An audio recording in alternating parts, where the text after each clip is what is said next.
We are all made up of a collection of parts. There's artist me, there's therapist me, there's mom me, there's a teenager me who sometimes shows up when I'm under a lot of stress. There's all these different parts of us. A lot of times I'll tell clients, I will guide you, I will help you with minutia, but if you have an image or an idea in mind, I'd like for you to do it as freely as possible, kind of the assistant in that way. I'm very proud to be an art therapist. I feel so fortunate that I get to, when I'm at work, do something I'm very passionate about and is endlessly fascinating to me. I think being able to be a witness and also a guide for someone while they're finding their own sense of internal wholeness is a gift, truly.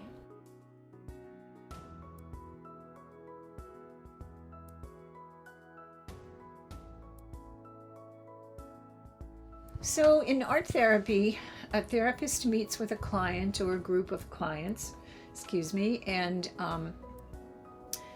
we look for ways that we can incorporate creating artwork and using the creative process and using visualization to help the client either express some aspect of the challenge that they're facing or beginning to visualize some kind of a solution. There's all types of ways of approaching mental health and wellness and meeting different psychotherapeutic goals.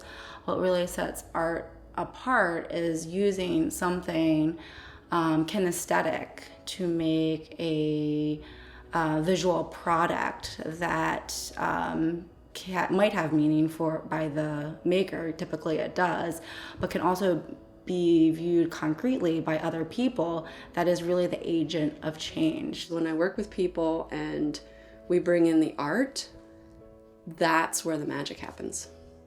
I usually tell my clients that, English or Spanish, I'm bilingual, or whatever their predominant verbal language, that's one mechanism we can use, but the visual and the spatial and how you interact with those, it is another language that we can use to explore emotions or concepts a little bit further or in a different viewpoint. So what we see is that they can use different media to express themselves, and then sometimes that can help them move into putting things into words. So sometimes it's just a very rudimentary way of getting people to begin to take a look at what their life experience has been. I love using art in practice. I've always really enjoyed art and creativity, and I find that it's a good way for people to be able to kind of connect with their thoughts and feelings without having to have specific words, or they're not having to use that metacognitive part of their brain. They can use that creative part of their mind that's a little less maybe stressful for them sometimes. I do intuitive painting workshops, and in that kind of a workshop, we might play different kinds of music and have big pieces of paper up, and you just choose a color and respond to the music. So let's see what shows up with this kind of music or that kind of music. So it all works together.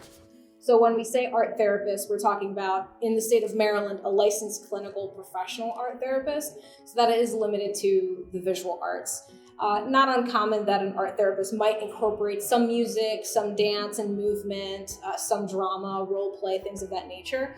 But for the most part, we're talking about just standard fine arts or visual arts. In little spaces, I have fabrics. So I have some clients who might use fabrics. I keep these on the desks because probably they would use this more to markers, pencils. These are my favorite. Oil pastels, water-based. I tell people it's like painting with a stick of butter. Feels really good. Chalk, pastels, watercolors. I keep like clay, and this is something I love, treasures and finding things. So I like to have basically like a smorgasbord of stuff to play with. Sometimes we actually use our body awareness to respond to an artwork.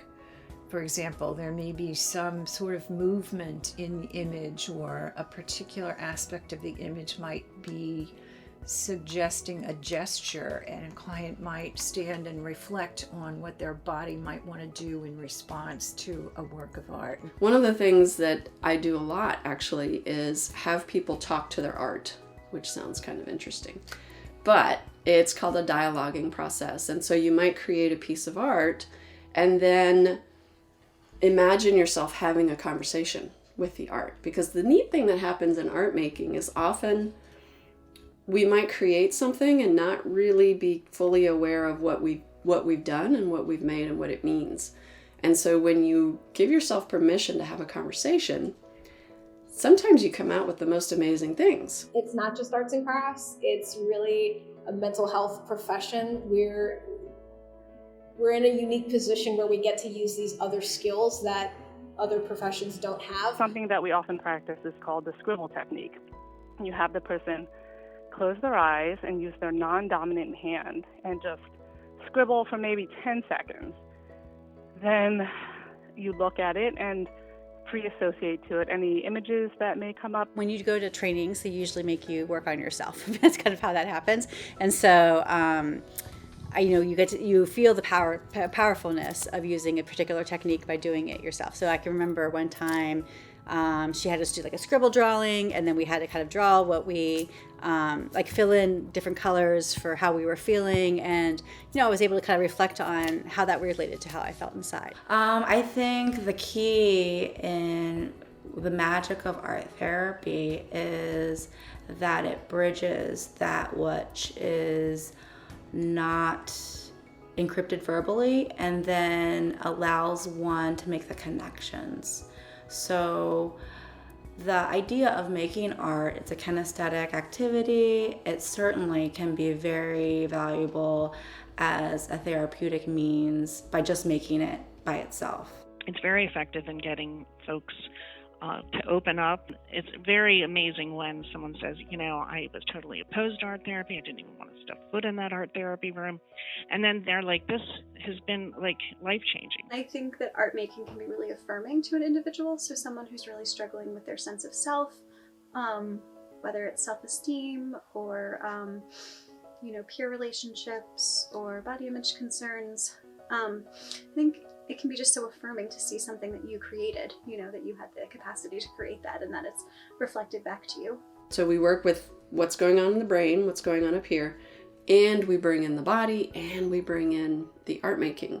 And over the women in those groups will say, oh my gosh, it was when I made this, or when I drew this, or and they can go back because they have journals, right? So they can go back and say, yeah, when I did that one, there was this big shift. All of a sudden I let go of something. So that's, some of what I want my clients to be able to experience, and to realize that, they have this at their fingertips anywhere they are, as long as they have a scrap of paper and something to make a mark with. I'm humbled daily with what people can express. Any thought or feeling that's really intense, that doesn't have a way to express itself, I often see come out in art in ways that are very powerful. People on the autism spectrum, even people who are nonverbal, can benefit from having art as a way of self-expression. In art making, what we do is we experience something differently. We use our hands and we use our whole bodies, really, to act differently. And when you can do that, it helps you to later on be able to live differently. For people who are potentially a little bit skeptical about talk therapy, that, art can sometimes be a little bit more of a nostalgic approach for some people, maybe harkening back to when they were kids or they were in art school or taking art classes, that hopefully that's, something that we can kind of reap the benefit for. I've worked in so many different settings where if somebody is struggling with reality, like can use art in a way that helps them stay grounded in the present moment, engage their senses so that they are here in the present moment and grounded to reality. For some people who are really, anxious, we can design tasks for them to loosen up and let go of control. Did you think it's a medium that kids are more likely to communicate through than just sitting down with you face to face and talking? Often I work with an 11-year-old and I have her kind of show me in her body, like, what's the position? It's like, when you feel this way, how does that feel? And she'll be all like, oh, I feel like that, and I feel really small. And I say, oh, well, how do you want to feel? And she's like, I want to feel like this. A kid who comes in and is not speaking, and sometimes that happens, especially in middle school, they're shut down, they're not talking, and a really simple intervention would be to say to that student, why don't you use lines, shapes, or color to tell me about how you're feeling right now. So I do actually have an example. So this student wasn't talking to me at all, and then there's a lot of words on here now that she wrote later, but initially she just kind of said, like, this is how I'm feeling. And that was just really how we were able to start with the conversation about where she was and what was going on for her.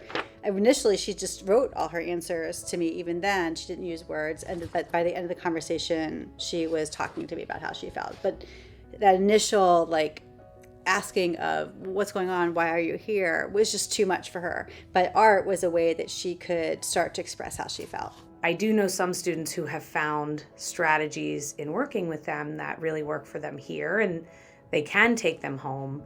Not everyone does, but certainly students find ways that they can use the same strategies outside of school. I think we're actually fairly fortunate here, at least in the Annapolis area, to have several art therapists in private practice.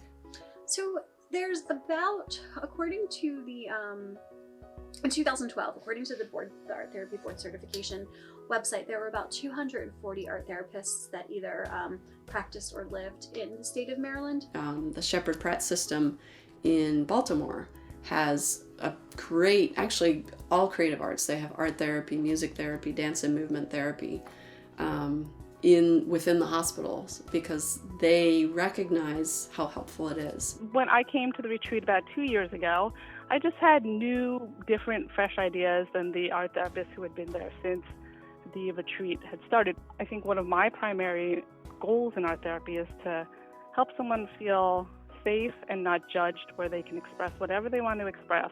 And I think that message has really been carried throughout the milieu. I would say of the allied mental health professionals, thinking about social workers, psychologists, professional counselors, addiction counselors, marriage family therapists, the percentage of those, including art therapists are probably the smallest percentage. I think that is, in some ways, makes sense because it is a very specialized field. It requires specialized training, and it is a little bit of a niche field. But also of those fields, it's the youngest in terms of having an actual state license. So traditionally, art therapists there hadn't been a license in Maryland for art therapists, and a lot of other states didn't offer an art therapy license. And a lot of art therapists ended up applying for a counseling license in their state. I mean, the first step really, and this happened before my tenure, was we needed to get licensed. That was first and foremost. So we're licensed under the Board of Professional Counselors and Therapists. So it was me and my friend/colleague Amanda who kind of spearheaded the effort. We got, letters of endorsement from psychiatrists and psychologists and social workers and other mental health and behavioral health practitioners around the state who talked about, the letters talked about, how they had interacted with art therapists or had clients who engaged in art therapy and how beneficial it was. So it ended up passing pretty easily. I'd say on an external front, probably the largest thing that I was able to contribute was helping us to get recognized by Maryland Medicaid as far as being paneled and able to provide our services beyond. It used to be that there was a particular waiver program that would finance art therapists to do just a particular population, but it wasn't available to everyone who was under Medicaid. So now as of January or February this year, we're able to expand. Anyone who has Medicaid can meet with an art therapist if they're credentialed with them. Notre Dame University is a college in Baltimore City, And they had a long history of undergraduate students ultimately pursuing art therapy in graduate school. So there's a few folks who basically double majored in art and psychology there and ended up pursuing art therapy. So they decided to develop an art therapy program. So the program is pretty cool. It's the only one in the state, which is really exciting. So it is still a fairly young profession, and as such is probably not as widely used as it, I hope, will become. Because I do think it's a very valuable method to address just a whole range of challenges. It's not about doing things right or wrong. It's not about developing or honing artistic skill. It's really about using this